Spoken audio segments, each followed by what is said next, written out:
What if I told you that you've been carrying rotten emotions for years, and you don't even know it? What if your lack of prosperity, broken relationships, and constant feeling of being stuck all had one single source: emotional toxins you never cleaned out?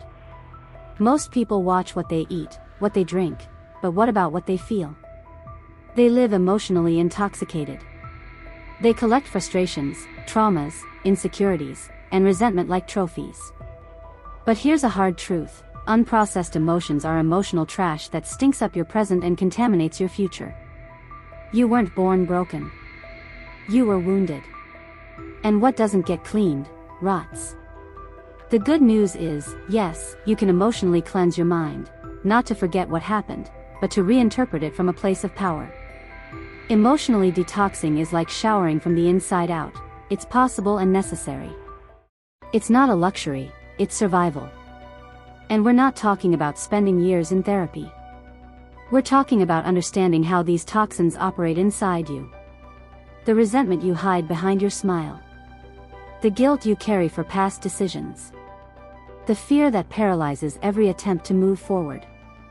All of it can be cleaned, but you must choose to stop carrying what no longer belongs to you. So here's a direct question. How many more opportunities will you miss because you haven't cleaned out what's destroying you from within? You can't build a new life on contaminated ground. Do you know why most people don't change, even after reading 1,000 books and attending 1,000 conferences? Because they keep waiting for an emotional explosion to change their lives all at once. But transformation isn't a single explosion, it's a constant barrage. Picture a minigun. Yes, that weapon that fires hundreds of bullets per minute non-stop. That's how your emotional focus needs to be if you truly want to break internal blockages: intensity, consistency, and direction. There's a book that describes 110 emotional toxins. And for each one, it gives a small daily task to confront it. Why? Because emotional work isn't something you do once and forget. It's something you do every day, with small but powerful decisions. Each mini task is a bullet fired at an emotional lie you were told, or chose to believe. When you choose to forgive someone who never asked for forgiveness. When you say no, even if your voice shakes. When you choose yourself, even knowing others won't. Never underestimate the power of something small done every day. A drop doesn't pierce stone by force, but by consistency. So I ask you, what emotional microtask are you willing to do today to stop being a slave to your story? Real transformation doesn't begin when the world changes. It begins when you fire the first bullet at your own blocks.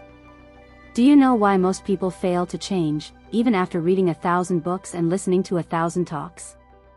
Because they keep waiting for an emotional bomb to blow up their lives all at once. But transformation isn't an explosion, it's a constant burst. Picture a minigun. Yes, that weapon that fires hundreds of bullets per minute without stopping. That's how your emotional focus has to be if you really want to break through your inner blocks: intensity, consistency, and direction. There's a book that lists 110 emotional toxins. And with each one, it offers a daily microtask to face it. Why? Because emotional work isn't done once and that's it. It's done every day, with small but powerful decisions. Each mini task is a bullet fired at an emotional lie you were told, or that you chose to believe. When you choose to forgive someone who never asked for forgiveness. When you say no, even if your voice shakes. When you choose yourself, even knowing others won't. Don't underestimate the power of small things done daily. Because a drop doesn't pierce the stone by force, but by persistence.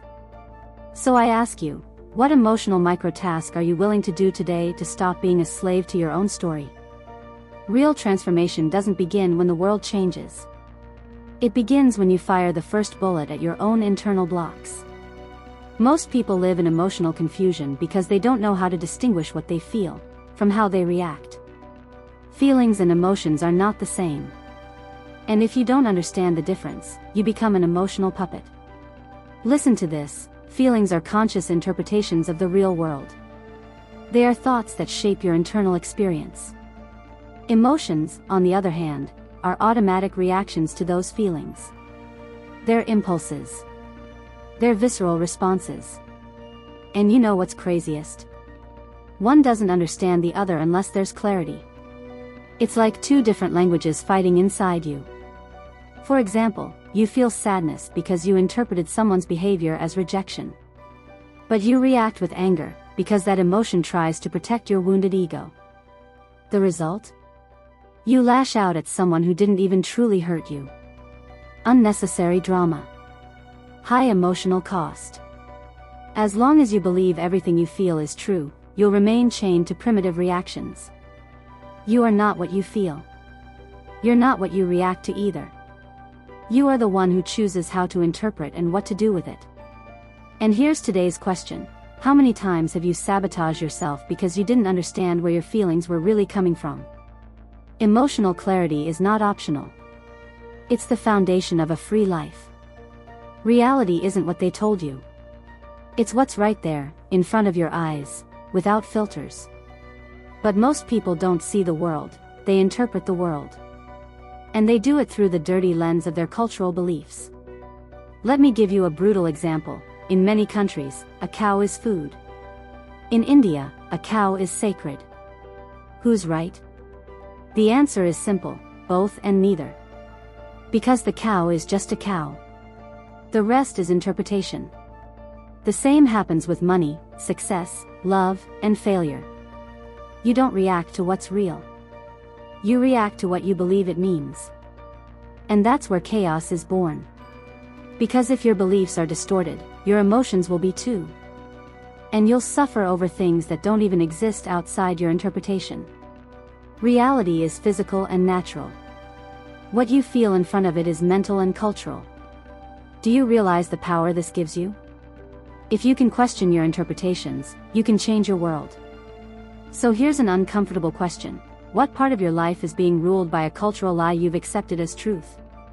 Deprogramming yourself doesn't mean losing your identity. It means reclaiming your freedom. Want to ruin a friendship? Lend money to someone who doesn't know how to manage it, and then expect them to pay it back. Here's the uncomfortable truth. Many people confuse generosity with emotional irresponsibility. They end up mixing money with affection, guilt with help, and scarcity with loyalty. When you lend money without understanding the emotional and mental dynamics behind the decision, you're not helping. You're reinforcing a dangerous distortion, believing that saving someone financially will transform them. It won't. It just sinks them deeper, and drags you down with them. Here's a principle. If you're not a bank or a financial institution, stop acting like one. And if you already lent and that debt has become a burden, do this, forgive it. Not for them, for yourself.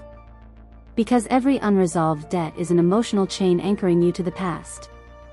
Forgiving a debt is telling your mind, I'm not a slave to what I'm owed. I own my peace. Only lend money if you can give it as a gift without resentment. If not, say no. Because every yes said out of fear of losing the friendship is a no to your own prosperity. So I ask you, how many times have you bought affection with borrowed money? Your heart is not an ATM. Your love should have no hidden fees. They made you believe that having natural resources is the same as prosperity. That gold, lithium, oil, are the foundation of wealth. But look at the world, the richest countries aren't the ones with the most, they're the ones who think the best. True scarcity isn't in the land. It's in the mind. A revolution is coming. Listen closely, mining as we know it is going to disappear. It will be replaced by tokenized systems, digital economies, and new forms of exchange based on knowledge, innovation, and mindset. The most valuable resource of the future won't be extracted from the ground. It will be cultivated in consciousness. So why are we still educating people to survive, instead of teaching them to create? The current economic system trains you to depend, to go into debt, to settle for crumbs. But you weren't created to beg the world. You were created to rule it. Every time you accept a limiting belief about money, you're signing an invisible contract with scarcity. And here comes a bomb. If your mind still works by the rules of the last century, you'll be poor in the world of the future. So tell me, are you still waiting for the system to rescue you, or are you going to reprogram your mindset to prosper without asking permission? The new economy isn't for the strongest. It's for the most conscious. Have you ever lent money, didn't get it back, and still did it again? Then you deserve a special award, your idiot diploma. Yes, it sounds harsh. But sometimes the only thing that wakes someone up from emotional numbness is a slap of reality. Because some mistakes don't need compassion, they need correction. Lending money without financial education isn't an act of kindness. It's a dangerous move driven by ego or guilt. When you help without wisdom, you destroy. And when you destroy without realizing it, you repeat. That diploma isn't to shame you. It's to remind you that every time you ignore the signs, every time you repeat the pattern, you're choosing your own suffering. And if you choose to suffer, don't complain about the consequences. Want to help? First, transform yourself. Because only from awareness can you lift others without sinking with them. So ask yourself with total honesty, how much has your fear of saying no cost you, emotionally and financially? Break that cycle. Tear up that mental script. Burn that invisible diploma. And decide that from now on, your generosity will have boundaries, and your help will come with wisdom. True prosperity isn't built with empty affirmations or magical visualizations. It's built by aligning what you feel with what is real. As long as you keep interpreting the world through your wounds, through your traumas, through distorted emotions, you'll sabotage every attempt to grow. It doesn't matter how hard you try. You'll keep repeating poverty disguised as hope. To prosper is not to accumulate. It's to understand. It's making decisions from clarity, not from fear. You know what the real turning point is? When you stop reacting emotionally and start seeing the world as it is. When you accept that you're not a victim, nor a savior, nor an emotional beggar. You are a creator. The proposal is simple: stop operating from confused emotions and start building from a clear perception. That means leaving behind drama, self-deception, resentment, inherited guilt. Here's an affirmation that changes destinies.